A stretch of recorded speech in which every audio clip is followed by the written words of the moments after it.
जैसे रामानंद के छोटे मोटे 1400 ऋषि कहीं सत्संग कर रहे होते थे तो परमात्मा खड़े होकर एक प्रश्न करते थे, क्या? कौन ब्रह्मा का पिता है, कौन विष्णु की माँ, शंकर का दादा कौन है, पंडित जी दे बता। या इनकी टाई टाई फिस, ये तो अजरो अमर है, इनके कोई माता पिता नहीं है, तो क्या बकवास करता है, बंद कर देते इसकी बात सुनना। अब क्या कहते हैं, गुल भया काशी पूरी ये अटपट बैन बिहंगे, गरीबदास गुणी थुके सुन गुजुल्हा पर संगे। गरीबदास जी कहते हैं बड़े बड़े विद्वान, गुणी माने विद्वान, परमात्मा के सामने वो प्रश्नों का उत्तर नहीं दे सके। जैसे एक सिंपल सा उदाहरण है, वो भगवान को निराकार बताते हैं। परमात्मा कहते तुम वेदों को सत्य मानते हो? हाँ जी। तो वेदों में फलाने फलाने उसमें ये ऐसे लिखा है, पढ़ कर देखो। पढ़ लेते थे पर मानते कभी नहीं थे। तो क्या कहते हैं गरीबदास जी, कह रहे हैं कि उस जुल्हे के ज्ञान के प्रसंग को सुनकर विद्वान भी थक जाते थे, हार जाते थे। बेशक वो ऊपर से स्वीकार नहीं करते थे, अंदर से टूट जाते थे। अब परमात्मा ने क्या लीला की? परमात्मा की यही कोशिश रही है कि सबसे पहले क्यों ना मैं इस रामानंद को सेट कर दूं, जो इतना प्रचार कर रहे, फिर ये हो सकता है मेरे वाले ज्ञान को बता दे, मेरा काम हल्का होगा। तो परमात्मा ने सोचा इस रामानंद के निकट जाऊं कैसे। एक दिन लीला की, जो 5 वर्ष के हो चुके थे, लीला की। रामानंद जी प्रतिदिन स्नान करने के लिए जाया करते थे गंगा के घाट पर। एक पंचगंगा घाट ब्राह्मणों ने महापुरुषों के नहाने के लिए बना रखा था। ब्राह्मण नहाते थे उसमें, प्रतिदिन जाते थे मुंह अंधेरे वक्त से। एक दिन परमात्मा ने छोटे से बच्चे का रूप बनाया, 2.5 साल के बच्चे का, 2.5 वर्ष के बच्चे का रूप बना करके पैड़ियों में लेट गए, जहाँ गंगा पर नहाने के लिए नीचे घाट पर उतरते हैं स्नान करने वाले। रामानंद जी वक़्त से उठे, अपने स्वाभाविक तरीके से नीचे उतर रहे थे, नहाने के लिए जल के निकट जा रहे थे। बीच में लेटे बच्चे के सिर में उनकी खड़ाऊँ लगी तो जैसे बालक लीला करता रोने की, परमात्मा रोने लगे। रामानंद जी क्योंकि दयालु साधु संत दयालु होते हैं, एकदम स्पीड से झुके कि कोई बालक का चोट लग गई। और जब वो झुके तो उनके गले की कंठी, जो विशेष पहचान है वैष्णव परंपरा की, एक तुलसी की मणिया, तुलसी की लकड़ी का एक मनका होता बस पूरे धागे में, वो गले में डालते हैं। वो पहचान है कि वैष्णव परंपरा से यो दीक्षित है। वो निकल के वह माला कंठी कबीर जी के गले में डल गई अंधेरे में। रामानंद जी ने उठाया कि बेटा राम राम बोल, राम राम बोल, राम के नाम से सुख होता है। चोट लगी तुझे, बैठ जा, तेरे घर भिजवा दूंगा बेटा, तू गलती से नींद में इधर आ गया। परमात्मा चुप हो गए, जो काम था उनका हो गया। वो नहाने लग गए, वो अंतर्ध्यान होगा अपने कुटिया में आ गए। रामानंद जी ने सोचा बच्चा चला गया होगा, इधर उधर देखा, नहीं कहीं मिला, कोई बात नहीं। अब कुछ दिनों के बाद परमात्मा ने एक रामानंद के शिष्य को, ब्राह्मण को, विवेकानंद नाम था उसका, वो प्रवचन कर रहा था। श्री विष्णु जी के ये पुजारी होते, विष्णु को सुप्रीम पावर बताते। वो कह रहा था विष्णु सर्वेश्वर है, महेश्वर है, ये तीनों रूप धारण करके सब लीलाएं करता है। ब्रह्मा रूप में सृष्टि रचता है, शिव जी रूप में संहार करता है, और विष्णु बन कर ये सबकी स्थिति और पालन करता है। ये अजरो अमर है, इनकी कोई माता पिता नहीं है। कबीर परमात्मा वहाँ बैठे थे और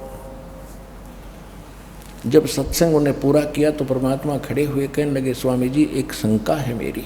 कहा बोल बच्चा, क्या बात है?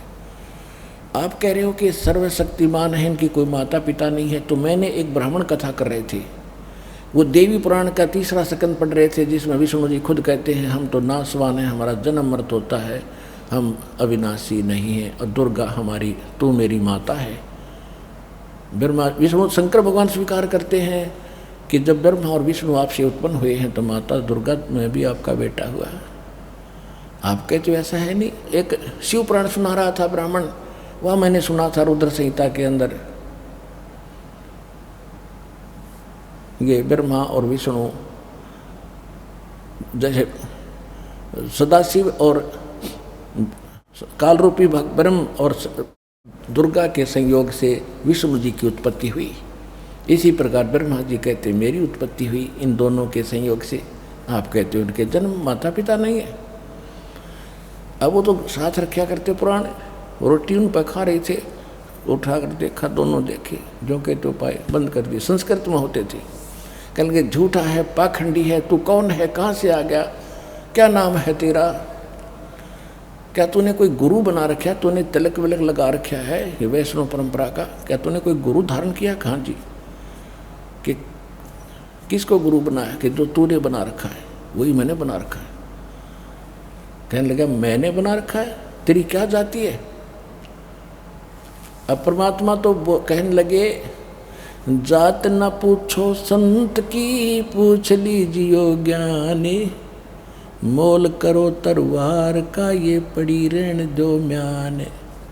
तो परमात्मा तो बोले नहीं, जो श्रोता ब्राह्मण और श्रोता थे दूसरे वो कहने लगे ये नीरू का पुत्र है, जुलाहे का, ये धानक है भाई, स्वामी जी धानक है, जुलाहा है ये। तो उसको तो फिर बहाना मिल गया, विषय बदल दिया कि देखो लोगों कितना झूठा है, पाखंडी है, ये जुलाहा है, और कहता है मैंने रामानंद जी को गुरु बना रखा है, मेरे गुरु जी स्वामी रामानंद जी हैं, और ये तुम्हारे सामने कह रहा है कि मैंने उन्हीं को गुरु बनाया। कल तुम भी आना सारे स्वामी जी के पास, मैं कंप्लेंट करूंगा, प्रार्थना करूंगा, और इसकी साथ आएगी, देखना झूठा। हमारे गुरु जी तो इन शूद्रों को निकट भी नहीं आने देते। ये वैसे वहाँ उस समय सही था। तो सबको विश्वास हुआ कि झूठा आदमी अनपढ़ है, कबीर जी इसको क्या पता वेदों और गीता में और पुराणों में क्या लिखा है। तो हमारी इन्होंने ऐसे रोड़ मार रखी थी अब तक, क्योंकि हम सदग्रंथों को पढ़ने योग्य नहीं थे। तो इन झूठों की हमारा सारी बात सच्ची जच गई कि कबीर जी झूठ बोल रहे हैं, ये ब्राह्मण झूठा सच्ची कह रहा है। अगले दिन उसने देर साइड निकालनी थी, रामानंद जी से कहा कि स्वामी जी हमारी तो नाक काट दी, हम कैसे प्रचार करेंगे, एक शूद्र का लड़का जुल्हे का, और आपको अपना गुरु बताता है। हे महाराज हम तो मर गए, कति बाहर नहीं निकल सकते। परमात्मा को वहाँ लाया गया, जबरदस्ती पकड़ के उनके माता पिता ने कोशिश की रोकने की, उन दोनों को पीट के अधमरा करके छोड़ा। ये कसाई राक्षस ब्राह्मण पुण्यात्माओं, ब्राह्मण कोई जाति नहीं है। जो कर्म ब्राह्मण का करते हैं, चाहे कोई भी कर रहा हो, और जो उनको ज्ञान नहीं और झूठी बकवाद करते हैं। तो देवी पुराण के अंदर 6ठे स्कंद में 414 पृष्ठ पर लिखा है, खुद व्यास जी कह रहे हैं कि कलयुग के ब्राह्मण सतयुग त्रेता द्वापर के समय में जो राक्षस माने जाते थे, कलयुग के ब्राह्मण उन राक्षसों के तुल्य हैं वर्तमान। इसमें कोई शक नहीं, ये प्रमाणित कर देंगे दास भी आपको, कबीर साहब के साथ कैसे जुल्म किए नालायकों ने, सत्य को माना नहीं, केवल अपने स्वार्थवश अपनी रोजी रोटी के लिए। एक प्रत्यक्ष प्रमाण है कि ज्ञानेश्वर नाम के महाराष्ट्र में एक ब्राह्मण थे, और उनको प्रेरणा होगी भगवान की भक्ति के लिए, वो घर छोड़कर चले गए जंगल में। अब वहाँ 5-4 वर्ष रहे, फिर भी वो उन्हें सोचा भी घर पे रहकर ही बात बनेगी, तो वापस आ गए। और उनके जो यजमान थे, रोजी रोटी का साधन थे, वो अन्य ब्राह्मणों ने बांट लिए। उसके 20, 30, 50 जो घर थे, ब्राह्मण यजमान थे ज्ञानेश्वर जी के, वो उन नकली ब्राह्मणों ने डिवाइड कर लिए थे। जब वो दोबारा आ गए तो उनको चिंता हुई कि आते फिर यजमान मांगेगा और तुम्हारी रोजी रोटी बांटेगा।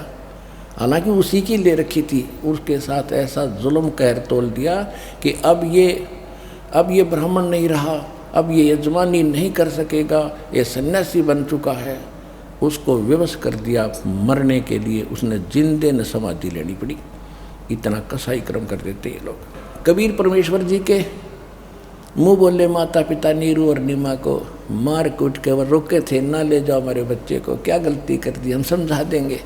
उन मस्टंडे लेकर गया था विवेकानंद, 5, 8, 10 डंडे वाले, उन्हें कूट कूट कर दुमरे करके छोड़े, उनको परमात्मा को ले आए। रामानंद जी के सामने जब खड़ा किया कि स्वामी जी ये आ गया वो जुल्हे का बेटा, जो हमें बदनाम करता है। तो रामानंद जी भी अपना नंबर बनाने के लिए कि झूठा है, अपनी कुटिया के सामने पर्दा लगा लिया और कुटिया के अंदर से प्रसन्न कर रहे हैं परमात्मा को। 5 वर्ष के बालक को बाहर खड़ा कर रखा है। रामानंद जी पर्दे के अंदर से प्रसन्न कर रहे हैं, परमात्मा उत्तर दे रहे हैं। आडा पर्दा लाए कर ये रामानंद भोजनते, गरीबदास कुरंग छवि उदर ढाक कूदनते। के अंदर रामानंद जी ड्रामा कर रहा, इतना अपने आप को यानी क्रोधित महसूस कर रहा था, धरती पर पैर पिटे और अंदर से गुस्से में आवाज होकर बोल रहा है, कौन जात कुल पंथ है, कौन तुम्हारा नाम है, दास गरीब आधीन गति फिर बोलत है बलि जाऊंगे। गरीबदास जी इस वाणी को पुण्यात्मा जब तुम पढ़ा करोगे, जब आपकी ऐ मिट जाएगी, उसके बाद देखना इस वाणी को पढ़ते समय आँखों से आंसू बहा करेंगे और ये परमात्मा के प्रति आपकी आस्था का प्रतीक होगा। कहते हैं, जैसे सूरज के आगे बदरा ऐसे कर्म छयारे, प्रेम की पवन करे चुत मंजन झलक तेज नयारे। आत्मा और परमात्मा के बीच में पापों का बादल जैसी छाया अड़गी।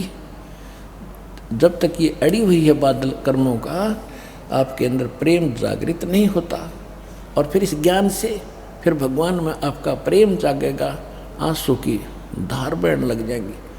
तो उसके बाद ये पापों की समझो वो बादल छट गए, खत्म हो गए। जैसे सूरज के आगे बदरा ऐसे कर्म छयारे, प्रेम की पवन करे चित मंजन फिर झलके तेज नयारे। अब जैसे गरीबदास जी कह रहे हैं, रामानंद जी पूछ रहे हैं, कौन जात कुल पंथ है, कौन तुम्हारा नाम है। रामानंद जी पूछ रहे और गरीबदास जी क्या बता रहे हैं, दास गरीब आधीन गति फिर बोलत हैं बलि जाऊं मैं। कि सारी सृष्टि के मालिक सर्वशक्तिमान 5 वर्ष के बालक के रूप में एक सच्चे शिष्य की भूमिका करते हुए विनम्र भाव से अधीन होकर प्रश्न का इंतजार कर रहे हैं। बोलो गुरुदेव क्या कहना चाहते हो। तो परमात्मा ने क्या बताया, कहती आधीन से, अभिमान से नहीं, क्योंकि सच्चाई को किसी तरह बता दो सच्चाई रहेगी। जाति हमारी जगत गुरु और परमेश्वर है पंथ, दास गरीब लिखत पढ़े मेरा नाम निरंजन कंत। होय होय होय।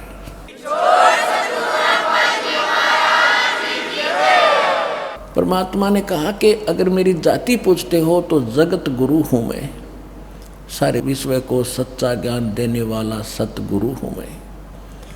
और मेरा पंथ पूछता है तो मैं परमेश्वर पंथ है, परमेश्वर। आज के सत्संग का सबसे पहला यही स्टार्ट था कि 3 पुरुष हैं, सरपुरुष, अक्षर पुरुष और परम अक्षर पुरुष। इनको दूसरी भाषा में ईश्वर, परमेश्वर। ईश कहते हैं 21 ब्रह्मांड के स्वामी ब्रह्म सरपुरुष को, और ईश्वर इससे बड़ा सातसंग ब्रह्मांड का स्वामी है, वो अक्षर पुरुष, उसको ईश्वर कहते हैं, यानी ईश से श्रेष्ठ। और परमेश्वर ईश्वरेषु समर्थेषु परम श्रेष्ठ है, स परमेश्वर है। इन ईश्वरों में भी सभी यहाँ के वर्तमान के जितने समर्थ बने बैठे, इनमें भी जो परम श्रेष्ठ है स परमेश्वर है। तो वो उत्तम पुरुष कौन है, वो परमेश्वर, यानी ईश्वर का से भी परम सर्वश्रेष्ठ। और रामानंद जी तो उस ब्रह्म के ऊपर अटके हुए थे, और ब्रह्म के तो दूर की बात है, विष्णु जी को ही ब्रह्म मान रहे थे और सर्वशक्तिमान मान रहे थे। क्या बताते हैं परमात्मा, कहते हैं जात हमारी जगत गुरु और परमेश्वर मेरा पंथ है, कि मैं परमेश्वर का पंथ चला रहा हूँ। जैसे कोई तो निरंकारी पंथ है, कोई विष्णु जी का पंथ है, कोई शंकर जी का पंथी है, पंथी माने उस मार्ग पर चलने वाला। तो कबीर परमात्मा कहते मेरा वो परमेश्वर वाला पंथ बताने आया हूँ, मैं सारी सृष्टि को ज्ञान देने वाला जगत गुरु हूँ, और मेरा नाम है, पूछता है तो मैं परमात्मा हूँ। अब परमात्मा शब्द धानक दुल्हे का बेटा कहे तो कैसे गले उतरे उस विद्वान ब्राह्मण के, कर्महीन के। क्या बोले, रे बालक सुन दुर्बुद्धि घटमट तन आकारे, दास गरीब दर्द लगा जब हो बोले सर्जनहारे। रामानंद जी कहते हैं कि ए दुर्बुद्धि, ए बुद्धि भ्रष्ट बच्चे, तेरा शरीर दिखाई देता है, तू अपने आप को निरंजन भगवान बता, क्योंकि ये तो निरंजन पर टकरे हैं। हमारे गांव में एक नाथों का डेरा है, और जो अस्तल बोहर से जुड़े हुए हम उस बाबा वो नाथ था उससे जुड़े हुए ये, तो वो आते थे जब दीक्षा मांगने के लिए, तो वो बाबा आता था, हम छोटे छोटे थे, वो कहा करता अलख निरंजन माई अलख निरंजन। बेटी के बाप शुरू में काल का नाम ले तो आते ही, अब पता चला वो तो काल का दूत था। तो ये अलख निरंजन को उत्तम मान रहे हैं, तो परमात्मा कह रहे हैं कि मेरा वो निरंजन नाम है, थारे भगवान आला समझ लो। वैसे वास्तव में निरंजन परमात्मा कबीर जी ही हैं, ये नकली निरंजन है, ये झूठे हैं। कहते हैं निरंजन है अंजन के माही, अंजन माने माया, निरंजन माने माया रहित। ये देखो ये सब झूठे अपने आप को भगवान बताते रहे, भगवान है ही नहीं, ऐसे ये निरंजन बने बैठे हैं, और इन्होंने इसी निरंजन ज्योत निरंजन काल को मालिक मान रखा। तो इसलिए भगवान कहते हैं कि मेरा ये निरंजन नाम समझ ले। अब उस निरंजन को ये मानते निराकार, और यहाँ रामानंद जी उल्हाने दे रहा है कि तेरा शरीर दिखाई दे, तेरा आकार है, और फिर भी तो कहता है मैं भगवान हूँ। अरे दुर्बुद्धि तुम, रे बालक सुन दुर्बुद्धि घटमट तन आकारे। अब गरीबदास जी कह रहे हैं कि भगवान ने अपने आप को परमात्मा कह दिया, इस बात का दर्द हो गया उस रामानंद दुर्बुद्धि को। रे बालक सुन दुर्बुद्धि घटमट तन आकारे, दास गरीब दर्द लगा जब हो बोले सृजनहारे। गरीबदास जी कहते हैं कि रामानंद जी को दुख हुआ इस बात का, जो भगवान ने अपने आप को भगवान कह दिया, उसकी अज्ञानता के कारण दुख था।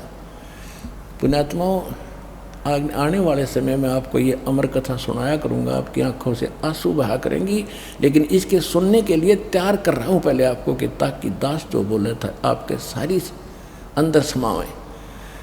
इसलिए ये कथा, ये प्रमाण देख देख आपको इतना फीड कर रहे हैं, इतना CD वगैरह DVD बनाकर भेज रहे हैं, आपको सिम कार्ड मेमोरी कार्डों में सत्संग सुना रहे हैं, ताकि आपका जो अंधेरा हट जाए। फिर आप कथा सुना करते थे रामायण महाभारत की, वो तो आपने बैली का प्रथम कक्षा का कायदा दिखाई दिया करेगा इस ज्ञान के सामने। और फिर आगे आने वाले समय में क्या होगा, आने वाले समय में क्या होगा कि माया की दौड़ धूप खत्म होगी, सब ये व्यर्थ के खर्चे बंद करवा दिए, बीड़ी शराब मांस तम्बाकू 50% बरी हो गया, फ्री हो गए। उसके बाद रही ये परंपराएं, ब्याह शादी बकवाद नाचने गाने छूछक बात, ये कति बंद करेंगे। फिर समय क्या रहेगा, रोटी के लिए कुछ काम किया, बाकी समय आके कथा सुना करोगे और गदगद हो जाया करोगे। TV चैनल बना रखे, TV चैनल चला करेंगे, तुम घर बैठकर जैसे पहले महाभारत सुना करते थे, काम छोड़ छोड़ कर सुना करोगे, वो दिन आएगा।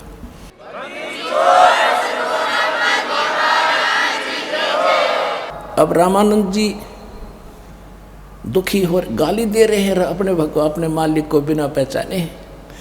तुम मोमन के पालुआ तेरा जुल्हे के घर बासे, दास करीब अज्ञान गति एता दृढ़ विश्वास। कि तुम मोमिन मुसलमान के घर टुकड़ों पर पलने वाले, और तू तेरा धानक जुल्हे के घर तेरा निवास है, और तू अपने आप को भगवान कहता है। मान बड़ाई छोड़कर बोलो बालक बेने, दास गरीब अधमुखी एता तुम गट फैन। तर्क तलु से बोलते ये रामानंद सुरज्ञाने, दास गरीब कुजात है आखिर नीच निदान। अभद्र गालियां देनी शुरू कर दी रामानंद जी ने कि आखिर में तू नीच है ना, कुजात है, तेरी माँ का बेरा ना तेरे बाप का पता नहीं, इसलिए तू बकवाद कर, अपने आप को भगवान बता रहा है। फिर क्या बताते हैं,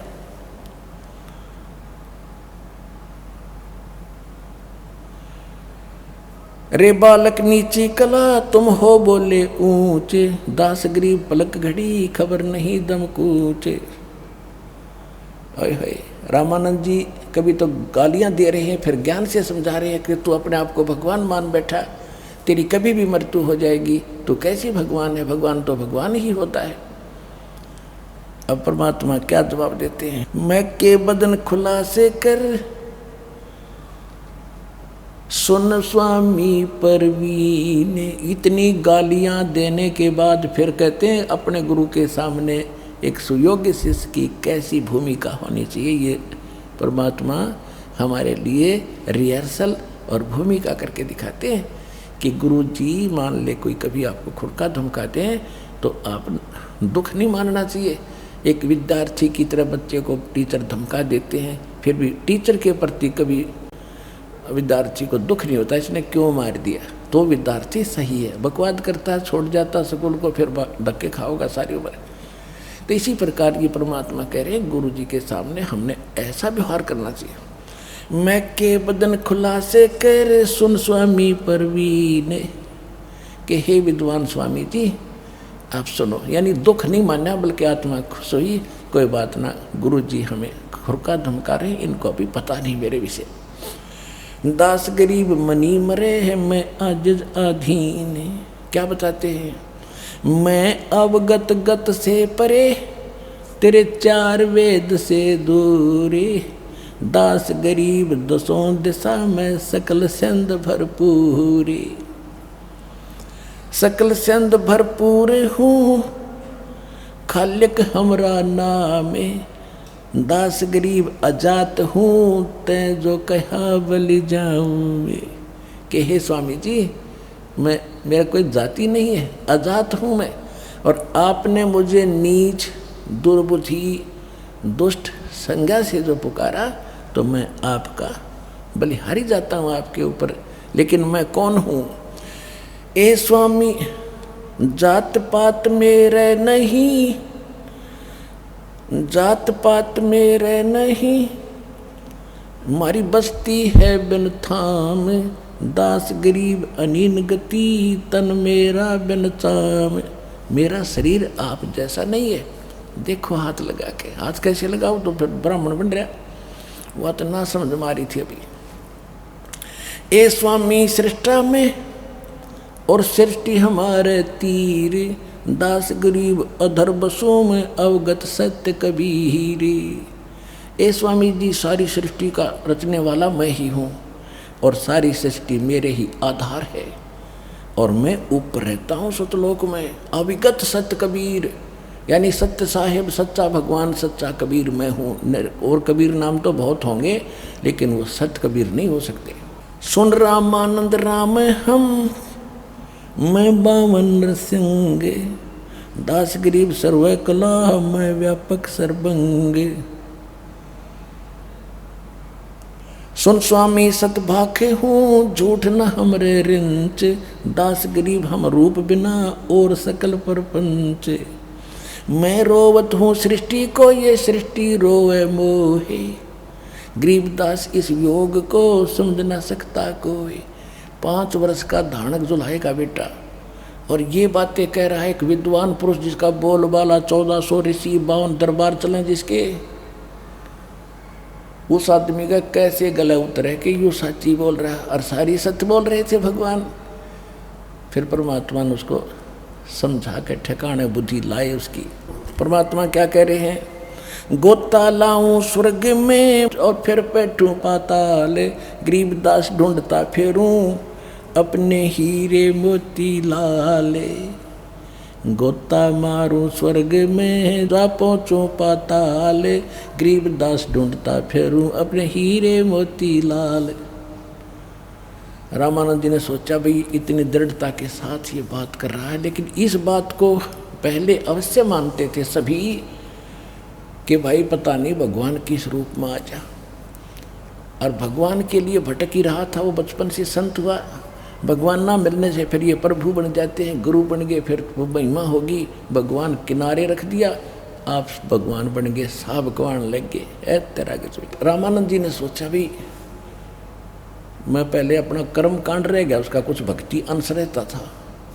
उसने कहा कि इसको खड़ा रहे तू बाहर, अब इसको बाहर ही रखो, मैं पहले अपनी पूजा कर लेता हूँ, फिर इसके बाद इससे बात करूँगा। अब उस दिन क्या लीला की मालिक ने, रामानंद जी प्रतिदिन मूर्ति पूजा करते थे, लेकिन करते थे मानसिक, जैसे सपना देखा करते हैं, और वो उसका दृढ़ अभ्यास हो गया था। प्रतिदिन 1 मिनट बैठते ही वो प्रक्रिया शुरू हो जाती थी। वो कैसे करता था, जैसे भावना बनाने के लिए करता था कि गंगा जल लाया, जैसे अपने सिर पे मटका रख के वहाँ उतारा, भगवान की शालिग्राम मूर्ति के सब कपड़े उतारे, सब सोपन की तरह, सोपन में जो देखते हैं ऐसे चलचित्र की तरह, सब कपड़े उतार कर भगवान को नहाया गंगा के जल से, फिर स्वच्छ कपड़े पहना दिए, माथे में तिलक लगा दिया, मुकुट रख दिया। अब ये कर्म कांड केंद्र, ये सटकर्म केंद्र ये क्रिया आती है कि भगवान को जब मुकुट रख देते हैं पहले पूजा के बाद, वो मुकुट उस दिन नहीं उतारा जाना चाहिए, वो अगले दिन जब स्नान के समय ही उतारा जाए। यदि बीच में उतार दिया तो पूजा खंडित होगी, और वो फाइनल अंत में रखा जाता है जब सब क्रियाएं हो जाएं। कपड़े भी बना दिए, नवा भी दिए, और गले में एक तुलसी की कंठी माला जरूर डाला करते थे, और फिर वो तिलक लगाते, फिर मुकुट रखते। सब कुछ कर दिया, वो कंठी डालना भूल गए।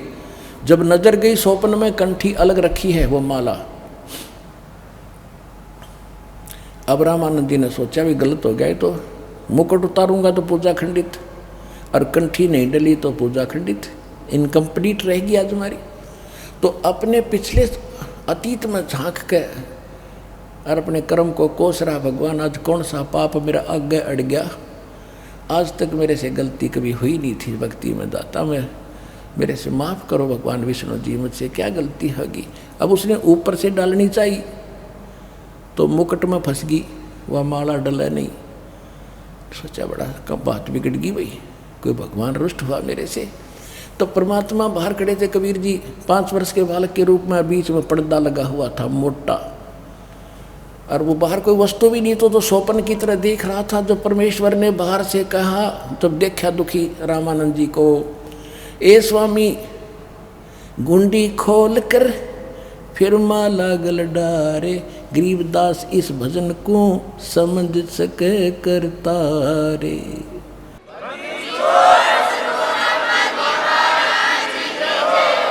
अब परमात्मा ने कहा कि ए स्वामी जी दुखी ना हो, इस माला की गांठ खोल लो, या गांठ खोल के और फिर गले में डाल दो, आपकी पूजा खंडित नहीं होगी। ओए होए होए, रामानंद जी ने देखा ना कोई मूर्ति बाहर बना रखी, मैं तो सोपन सा देख रहा था, मन से कल्पना कर रहा था, और इस 5 वर्ष के बालक ने मेरे मन की बात बता दी। कहते डोडी पर्दा दूर भगा, वो पर्दा लगा रखा था, दूर फेंक दिया, एकदम बाहर आया। पुण्यात्माओं, इसको कहते पंडित। ब्राह्मण सोए जो ब्रह्म पछाणे, पंडित यानी ब्राह्मण वही होता है भगवान के लिए भटक रहा है, और सामने भगवान आ गया, उससे फिर समाज को देखकर लोक लाज में भगवान से दूर रहता है, वो भक्त नहीं है। तो रामानंद जी के सामने एक समय एक तो तरफ भगवान खड़ा, दूसरी तरफ उनकी महिमा खड़ी थी कि वो छूते भी नहीं अछूत को, और सारा समाज क्या धिक्कारेगा, सब भाग जाएंगे, चले चले भाग जाएंगे। लेकिन इसको ब्राह्मण कहते हैं। उसने लोक लाज और भाड़ में जाओ यो संसार, भगवान के लिए भटक रहा है, सामने खड़ा। कहते डोडी पर्दा दूर कर लीन्या कंठ मिलाए, छाती के गले कर चिपका लिया। गरीबदास गुजरी बहुत जब बदने बदने मिलाए। कहते हैं उसको स्वामी परमात्मा को, जब कबीर जी को जुल्हे को सीने से मिलाया लगाया, तो अंदर तो दुखी तो बतेरा था, समाज के कहेगा, पर नहीं डटा गया, भगवान चाहिए मुझे। डोढ़ी पर्दा दूर कर फिर लीना कंठ मिलाए लगाए, गरीबदास गुजरी बहुत जब बदन बदन मिलाए। मन की, अब रामानंद जी कहते हैं, मन की पूजा तुम लखी ये मुकुट माल परवेश, गरीबदास गति कौन लखे तेरा कौन वरण को बेखे। ये तो दीक्षा तुम दई ये मान ली मन मोरे, गरीबदास कोमल पुरुष और हमरा बदन कठोरे। जो पहले परमात्मा कह रहे थे कि मेरा शरीर आप जैसा नहीं है, जब तो ना यकीन हुआ था, अब कहते फिर क्या कहते, मन की पूजा तुम लखी, कि मेरे मन की जो पूजा मानसिक में कर रहा था, हे भगवान आपने जान ली और आप तो परमात्मा हो। मन की पूजा तुम लिखी ये मुकुट माल परवेश, गरीबदास गति को लखे तेरा कौन वर्ण को बेख। कह लगे रामानंद जी, है परमात्मा आपने कैसे पहचाने हम तो तुच्छ बुद्धि के जीव, आप सारी सृष्टि के मालिक रीति अंतर्यामी हो आप। अरे जुल्हाए के घर में और 5 वर्ष के बालक के रूप में आप खड़े हो, आपको हम तुच्छ बुद्धि जीव कैसे पहचान सकते हैं। You are God.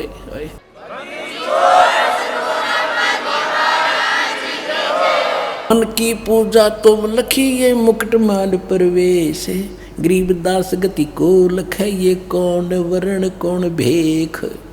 कैसी तो वेशभूषा में खड़े हो और किस वर्ण में प्रकट हो, शूद्र जुलाहा अछूत, उस समय तो विघ्न था। और फिर क्या कहता है, ये तो दीक्षा तुम दई मान ली मनमोर। क्यों संकेत समझते साधु संत के परमात्मा है और मेरी फड़क, मेरे अंदर जो जाति पुतपाती का जो अड़ंगा था, यो खत्म करने के लिए इन्होंने लीला की है। तो कहते हैं जो ये तो दीक्षा तुम दई मान ली मन, ये तो शिक्षा तुम दई मान ली मन मोर। लेकिन मैं समझ गया दाता आपने किस लिए लीला की है। मेरा जो समाज वाला कुल का जो किला था, लोक लाज या तोड़ी। क्या बताते हैं कबीर साहब के, इस लोक लाज के कारण ये हंसा गया बिगो, जब यो कुल के कर लेगा जो 4 पाया का हो। आज तो तुम लोक लाज के चक्कर में भक्ति करोगे नहीं मुझसे लेकर, फिर यो कुल तुम्हारी क्या बचाव करेगा जब तुम गधे कुत्ते बनकर 4 पाए के होकर घूमया करोगे। ये कुल के लोग लठे मारा करेंगे तुम्हारे। तो स्वामी रामानंद जी कह रहे हैं, ये तो शिक्षा तुम दई मान ली मनोहर, गरीबदास कोमल पुरुष और हमरा बदन कठोरे।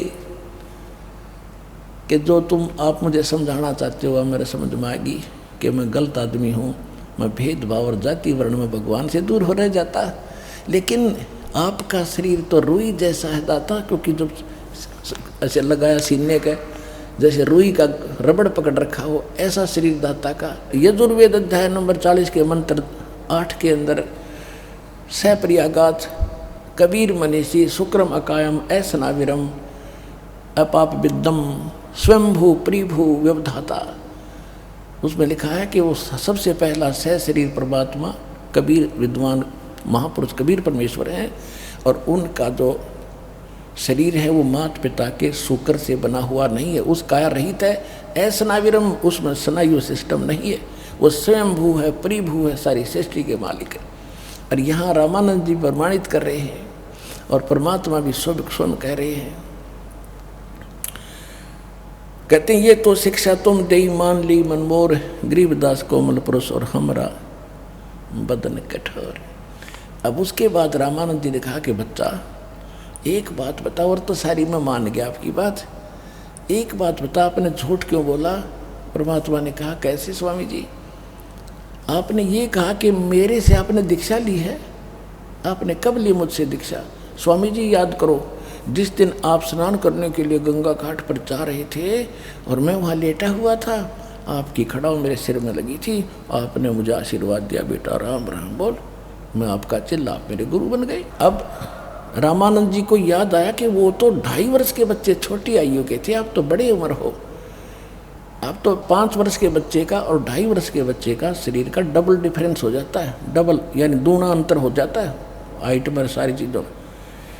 तो परमात्मा ने क्या किया, एक 2.5 वर्ष के बच्चे का रूप अन्य बनाया और एक सेवक की खटिया थी वहाँ झोपड़ी के बाहर, उसके ऊपर लेट के, स्वामी जी देखना ऐसा था मैं। अब स्वामी जी 6 बार तो इधर देख रहे, 6 बार वो 5 वर्ष के बच्चे की तरफ देखा, आंखें मलमल देखा। ये सामने देखो 5 वर्ष की आयु में परमात्मा गले में माला डले हुए खड़े हैं और 2.5 वर्ष के बच्चे के रूप में दूसरे बालक रूप में विराजमान हैं।